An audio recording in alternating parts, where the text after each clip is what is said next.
Ms. Irene Cheong, Director, NUS Industry Liaison Office, Mr. Ngiam Chang Meng, Chairman of MPA, dear colleagues, ladies and gentlemen, good afternoon. I'm happy to join all of you today at the grand finals of the Smart Port Challenge 2020. Smart Port Challenge started as a collaboration between the Maritime and Port Authority of Singapore and NUS Enterprise. The aim is to catalyze a vibrant innovation ecosystem for the maritime sector. Every year, technology startups are invited to submit proposals based on innovation opportunities that MPA and NUS have curated in collaboration with industry and partners. The focus is on key trends and priorities of the maritime sector. This year is no different.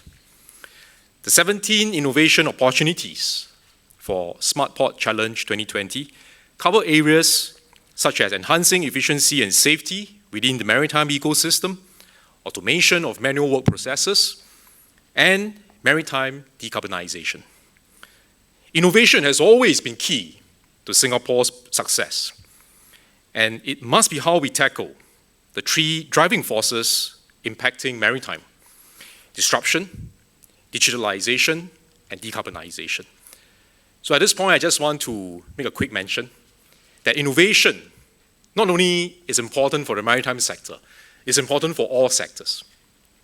It's important also for the media sector. And I'm very proud to say, because Mr. Ngiam Chang Meng is also chairman of MediaCorp, that Channel News Asia has been awarded Channel of the Year award by the Association of International Broadcasting. This is a prestigious global award. And I'm very proud to say that under the leadership of Mr. Ngiam, Ms. Tam Lok Keng, CEO of MediaCorp, as well as the CNA team, they have innovated and they have achieved this success. Actually, just for information, Ms. Kwa Lei Hun, before she became CE MPA, she used to hold a senior management position in MediaCorp. She was very much involved in the CNA work as well. So well done to CNA, and I hope this success can encourage the team to continue to innovate and to do well. So that spirit of innovation, whether is it for MediaCorp, CNA, whether is it for maritime, or whether is it for all our other sectors, it is how Singapore can progress. It is how we can differentiate ourselves. It is how we can make this a pro-business and vibrant place. So let me now go back to the 3 Ds that I mentioned earlier, starting with disruption. So we know COVID-19 has been a major disruption to the world, and its impact on global supply chains will likely extend beyond the pandemic. Throughout the crisis, we have kept our port open, and we have enabled the flow of essential goods to continue. And this has strengthened our reputation and our competitive position as a global hub port. We are now preparing ourselves for changes in global supply chains in a post-COVID world, and how the Port of Singapore can retain our connectivity and remain relevant in such an environment. So this is the first D, disruption. The second D is digitalization. And this is something that is fundamentally changing the way businesses operate. I gave the example of the media industry, maritime industry, but actually all sectors. F&B, retail, university education, all sectors are affected by technology, by digitalization. So this is a game changer for companies to increase their productivity, and the pandemic has given this effort a push, and hopefully it can catalyze, can accelerate the progress, and we should ride on this momentum so that we can enjoy greater synergies across the maritime sector and also strengthen the linkages with other sectors like logistics and manufacturing. So that's the second D. The third D is decarbonization. And this is already changing how the maritime sector operates. In the future, the marine fuel we use, the vessels we design, and the ports that we build will all be very different from today. Singapore supports the International Maritime Organization's emission targets to halve greenhouse gas emissions from ships by 2050, from 2008 levels, and to pursue efforts to phase out such greenhouse gas emissions in this century. We'll continue to pursue sustainable growth strategies and do our part in the fight against climate change. To turn these 3Ds from challenges into opportunities, innovation must continue to be the central focus of our maritime ecosystem, and also our key value proposition as a maritime hub. Today, I'll focus on 3 aspects which we must strengthen to achieve this outcome. So first, how do we strengthen collaboration among our tripartite partners? Next, how do we encourage experimentation and risk-taking? And finally, how do we support innovation by working with stakeholders to review existing policies and rules? These 3 areas are interrelated, and if you do it well, they actually support one another. Okay, let me start with collaboration. Coming up with innovative ideas is not easy, and it is even harder if we do it on our own. Fortunately, we have a strong collaborative culture in Singapore between MPA, academia, industry, unions, and solution providers such as our tech companies. This has allowed partners to jointly develop innovative ideas and turn them into scalable solutions. In just over 3 years since the establishment of Pier 71, or Port Innovation Ecosystem Reimagined at Block 71, more than 50 maritime partners have come together to co-create 66 innovation opportunities. 58 startups have gone through our Pier 71 Accelerate program, where we provide mentorship, masterclasses, and networking opportunities for innovators to meet other maritime partners and to take your ideas forward. They also have access to funding opportunities from Enterprise Singapore and from the venture capital partners who have together committed up to Singapore dollars 50 million for the startups to pilot their ideas. So one example is Performance Rotors, which is grand finalists from the 2019 Smart Port Challenge. Performance Rotors started out as a Singapore deep tech startup that served the building and construction industry. Through the Pier 71 Accelerator program, they discovered new opportunities in the maritime sector. So they applied their technology, which they developed for the construction sector, and they now apply it to the maritime sector. So they met new partners, such as Bernard Schutter, who provided the platforms to test bed their ideas. So fast forward 12 months, Performance Rotors has since developed a new service for the maritime sector using drones to conduct inspections in confined spaces, such as vessel hulls and ballast tanks. Using drones removes the need for laying scaffolding, which would have been needed for inspections done by human inspectors. So not only is this more efficient, it is also safer. Performance Rotors has received multiple class certifications to conduct remote surveys internationally. They're seeking to expand their services overseas in Asia, Europe, and the US after securing funding from Royal Vopak, a Dutch multinational tank storage firm. So this is an example of how a startup can develop an idea in Singapore, test it out with partners here, prove that it works, and then scale it up by taking their ideas and expanding it overseas. By working together, we generate more innovative ideas and we increase the chances of success. Next, being innovative requires an appetite for experimentation and risk-taking. In other words, we must be prepared to accept some failure. While the COVID-19 pandemic has caused a lot of hardship and a lot of disruption, it also presents opportunities for us to identify gaps that require new solutions. As the world's largest transshipment port, Singapore is a good location for solutions providers to test bed new ideas.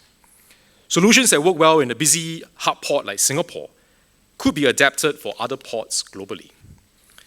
We need to support first movers, and these include individuals and companies who are willing to take risks and pioneer innovative solutions, and help them, even though some of them may fail initially, help them to try again, help them to come up with new proposals. And we do this by providing a safe fail environment that encourages experimentation. Earlier this year, MPA called for proposals from the maritime industry that aim to build resilience and competitiveness in the post-COVID-19 era, and to deepen 3D printing capabilities in the maritime sector. I'm happy to know that about 40 proposals were received under our MPA, Maritime Innovation and Technology Fund, or the MINT Fund, we are awarding around $1.6 million of co-funding to 11 consortiums. 5 of these are joint industry projects to build stronger resilience and competitiveness, and 6 are projects focusing on additive manufacturing of marine parts. So one of them is a Singapore technology startup called Ship's Focus. When Ship's Focus ventured into digitizing passenger launch services in 2017, they faced initial resistance from industry players who were used to scheduling boats and passengers using pen and paper. Very traditional method. So earlier attempts by other technology players were unsuccessful. But Ship's Focus persevered and eventually found customers willing to invest in their vision.